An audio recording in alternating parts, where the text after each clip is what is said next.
Hi అండి, welcome to Shanta specials. ఇవాళ Sunday tiffin special వచ్చేసేసి వేడి వేడి గారెలండి. ఈ వేడి వేడి గారెల్లోకి నాటుకోడి పులుసు చేశాను. ఈ నాటుకోడి పులుసు కొంచెం పలచగానే చేశానండి. ఇది టిఫిన్లో కాబట్టి పలచగా చేశాను. అందులో ఇది పందెం కోడి పులుసు ఎందుట్లోకైనా చాలా బాగుంటుందండి. ఈ నాటుకోడి పులుసులోకి గారెలతో పాటు దోశలు కూడా చేశానండి.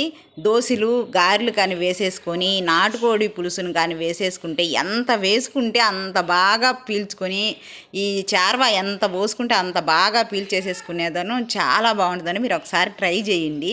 నేను గారెలను కూడా అందుకే మెత్తగా పట్టి క్రిస్పీగా కాకుండా హోటల్ స్టైల్లో కొద్దిగా మెత్తగా చేశాను. వీటితో పాటు ఇడ్లీ కూడా చేశానండి. ఈ ఇడ్లీ కూడా వెన్నలా కరిగిపోతుంది. ఈ చార్వాల్లోకి బాగా సెట్ అయిపోయిందండి. ఇదండి మా టిఫిన్ స్పెషల్. మీకు కనుక ఈ వీడియో నచ్చినట్లయితే లైక్ చేసి సబ్స్క్రైబ్ చేసుకోండి.